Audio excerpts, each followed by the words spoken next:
Toute l'actualité du jour. Journée studieuse pour les membres du gouvernement. Ils ont rendez-vous dans moins d'1 heure à Matignon. Objectif, établir le calendrier des réformes annoncées par Emmanuel Macron. Les abords de Notre-Dame contaminés au plomb après l'incendie de la cathédrale. Les riverains sont invités à faire leur ménage. Dans ce journal également, la mise en place d'une cellule de vigilance pour lutter contre le suicide des policiers. Et puis Avengers, le dernier film de Marvel, fait un carton et bat des records de recettes. 8h12, Vincent Hervouet et l'édito international, les élections législatives en Espagne. 8h15, Audrey Crespo-Mara reçoit Gérald Darmanin, ministre de l'Action et des Comptes publics. Europe 1. 4 jours après les annonces d'Emmanuel Macron sur les réformes à venir, le gouvernement s'apprête à plancher. Les ministres ont rendez-vous ce matin, dans 3 quarts d'heure environ, avec Édouard Philippe pour définir un calendrier, car l'exécutif veut aller vite. Adrien Beck. Après Emmanuel Macron pour les annonces, place au Premier ministre et son gouvernement pour le concret. Il va falloir mouliner, s'activer, sourit un ministre, et le montrer. D'où ce séminaire, les ministres sur le pont toute la journée à Matignon, rejoints au déjeuner par des cadres de la majorité. Le gouvernement va devoir préciser la pensée du président, explique un conseiller ministériel. Par exemple, qui sera concerné par la baisse d'impôt sur le revenu ? Comment vont fonctionner les maisons France Service ? Que veut dire nouvel acte de décentralisation ? Les ministres concernés seront invités à présenter leur feuille de route, aller dans le concret donc, et rapidement. Il faut faire ça vite, après les annonces vont se diluer, prévient une ministre, quitte à bousculer le calendrier parlementaire au risque d'un embouteillage législatif. L'adoption de la loi de bioéthique notamment pourrait être repoussée à l'année prochaine. La question du calendrier existe, admettons à Matignon, où on le reconnaît. Il va falloir revoir les priorités. Adrien Beck du service politique d'Europe 1. Différents sujets attendent donc les ministres et les parlementaires, parmi lesquels les maisons de service public pour pallier les déserts administratifs dans les campagnes. 800 d'entre elles doivent être créées. Une idée qui est loin de faire l'unanimité, comme l'a constaté Maud Descamps dans une commune de Seine-et-Marne. Sur la place du village de Flagy, la mairie fait face à l'unique commerce, un café-restaurant. Ici, pas de bureau de poste ni d'antenne de la CAF. Damien, électricien, a pris l'habitude de faire toutes ses démarches administratives sur Internet. Dans le village, il n'y a rien du tout. Il faut aller en ville, qui se trouve à 10 minutes d'ici, donc c'est tout par Internet. Pour Janine, bientôt 83 ans, c'est un peu plus compliqué. Moi, j'ai pas Internet, j'en veux pas. Il y a un an, la communauté de communes a investi 1 million d'euros dans une maison de service au public. Mais voilà, elle est à 15 km de Flagy, inaccessible pour les plus âgés du village, regrette Christine. Comme il n'y a aucun transport en commun, ou alors sinon il faut qu'il y ait des lignes de bus qui soient mises en place pour que les gens puissent aller dans ces secteurs-là. Sinon ça sert à rien, quoi. Le maire de Flagy, Jacques Drouin, n'est donc pas convaincu de l'utilité de créer de nouvelles maisons de ce type qui de plus coûtent très cher aux communes. C'est un coût qui est presque insupportable pour nos finances. Qui paie ? C'est pas l'État. C'est quand même la communauté de communes de Moret-Seine-et-Loing, c'est-à-dire nos concitoyens. Pour l'élu, ces structures ne résoudront en rien le problème de la disparition des services publics dans les campagnes. Le reportage de Maud Descamps. Alerte à la pollution au plomb à Paris. Et c'est l'une des conséquences de l'incendie de Notre-Dame il y a 2 semaines. La préfecture a relevé des résidus de ce métal près de la cathédrale et elle recommande aux riverains de bien nettoyer leur intérieur. Jean-Gabriel Bourgeois. De sa fenêtre au 3e étage, Kevin n'a rien manqué de l'incendie de Notre-Dame. On était quand même juste à côté, il y a eu quand même beaucoup de fumées qui sont arrivées. Des fumées gorgées de particules de plomb, un danger pour l'organisme quand il est ingéré en grande quantité. La préfecture préconise de nettoyer les logements avec des lingettes humides. C'est ce que compte faire ce riverain de la cathédrale, pas vraiment inquiet. On a fait attention de garder toutes les fenêtres bien fermées justement pour éviter que des choses nocives rentrent dans les appartements. Donc, dans tous les cas, il vaut mieux nettoyer. La santé, c'est la santé, on va pas jouer avec ça. À elle seule, la flèche de la cathédrale contenait 250 tonnes de plomb fondu dans l'incendie et dispersé dans l'air. Un panache jaunâtre caractéristique qui a tout de suite alerté l'association Robin des Bois. Pour Jackie Bonnemain, son porte-parole, la décontamination prendra du temps. Si elle est bien faite, cette décontamination, étant donné la difficulté pour récolter, aspirer toutes ces poussières, ça prendra au moins 1 an. 1 an selon lui, qui risquerait de compromettre la perspective de voir Notre-Dame reconstruite dans de bonnes conditions dès 2024. En attendant, les jardins qui jouxtent la cathédrale sont fermés au public. Leur accès ne sera rouvert que lorsque les teneurs en plomb seront redevenues normales, précise la préfecture. Jean-Gabriel Gabriel Bourgeois. Et alors qu'Emmanuel Macron a promis que Notre-Dame serait rebâtie dans les 5 ans, les experts mondiaux du patrimoine signent une tribune dans les pages du Figaro.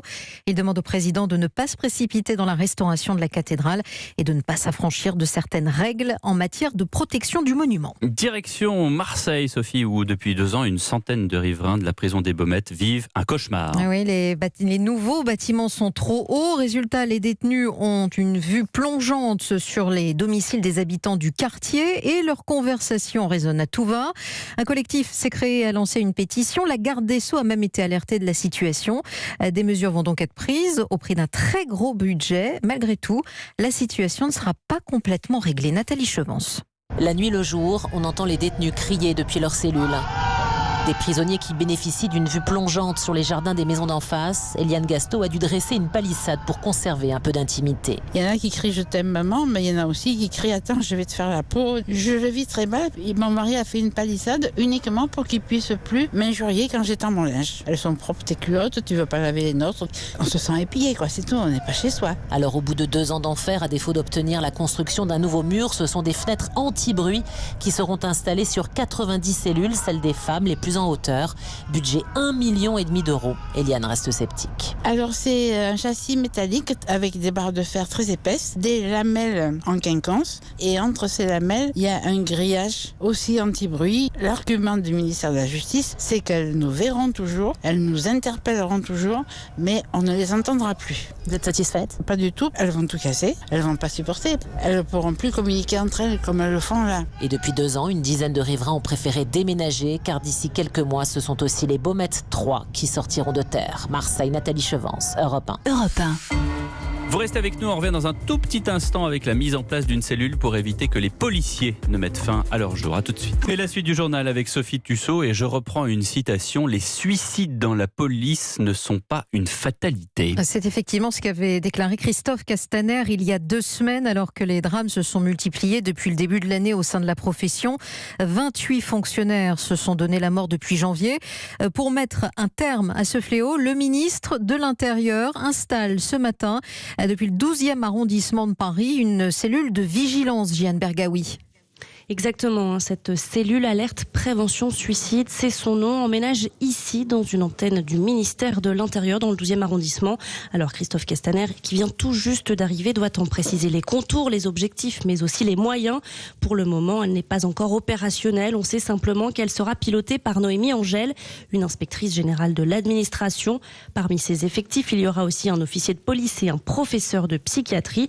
Le ministre de l'Intérieur le répète, pour lutter contre cette vague de suicide au sein de l'institution, il faut mettre les bouchées doubles. Il y a une passion de l'uniforme, elle est extraordinaire, mais il y a une pression extrêmement forte et il nous faut évidemment entendre les cris d'appel qui deviennent, par ces suicides individuels, un cri d'appel collectif. Et pour répondre à ce cri d'appel collectif, cette cellule alerte prévention suicide prévoit de mettre en place un numéro de téléphone dédié, disponible 24 heures sur 24, pour permettre de signaler les risques et de mettre surtout les personnes souffrantes en relation avec des psychologues. Jeanne Bergaoui pour Europe 1. 40 ans après la fin de la dictature de Franco, la percée de l'extrême droite en Espagne. Le parti Vox va faire son entrée au Parlement à l'issue des législatives. Un scrutin remporté sans majorité par le Parti socialiste du Premier ministre Pedro Sánchez. Et on en reparle de ces élections en Espagne avec Vincent Hervouette dans 3 minutes, juste après ce journal.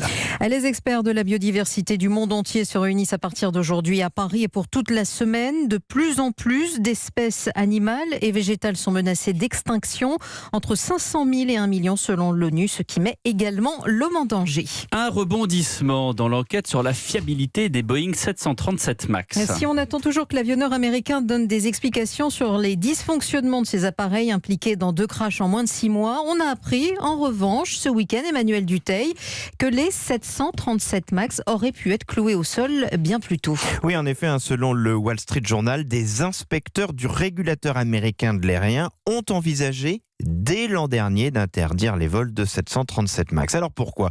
Eh bien parce qu'ils avaient découvert au moment du premier accident d'un 737 MAX que Boeing avait, sans prévenir, désactivé le signal d'alerte censé avertir justement des dysfonctionnements de son système anti-décrochage. Ils s'en sont rendus compte en menant des inspections du côté de la compagnie américaine Southwest, qui est une des très grosses clientes du 737 MAX. La compagnie dit qu'elle-même et que ses pilotes n'étaient pas au courant. Boeing avait, semble-t-il, oublié de prévenir ses clients que ce signal était une option. Et pourtant, les inspecteurs ont décidé alors de ne pas arrêter les vols. En attendant, tous ces avions cloués au sol, ça commence aujourd'hui à poser de gros problèmes aux compagnies. C'est en effet l'été qui arrive. C'est donc le moment où l'on prend des vacances en Europe ou aux États-Unis. Et c'est donc le moment le plus dense pour l'aérien. C'est le moment où les compagnies utilisent tous leurs avions. Grosse vague d'annulation du coup, par exemple, chez American Airlines. Et toute cette crise coûte très cher à Boeing, qui va devoir s'expliquer aujourd'hui lors de son assemblée générale. Emmanuel Dutheil, chef du service économie d'Europe 1. Carton plein pour le dernier opus d'Avengers. Le film de super-héros de Marvel enchaîne les records, meilleur démarrage de l'histoire du box-office nord-américain avec 350 millions de dollars de recettes en seulement 3 jours aux États-Unis et au Canada. Un véritable démarrage en trombe. Mathieu Charrier. Plus d'1 milliard de dollars de recettes en 5 jours seulement, c'est tout simplement du jamais vu dans l'histoire du cinéma mondial. Le précédent record était détenu déjà par un Avengers qui avait pourtant fait 2 fois moins bien.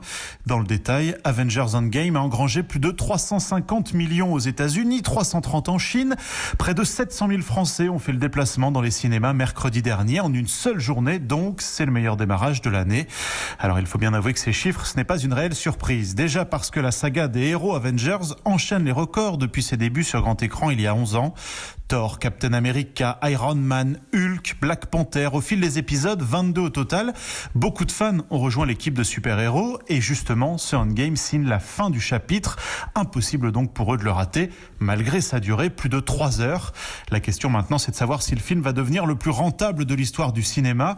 Le record est actuellement détenu par Avatar, qui avait rapporté 2,780 milliards de dollars dans le monde. Mathieu Charrier du service culture d'Europe 1. Merci, c'était le journal de Sophie Tussaud.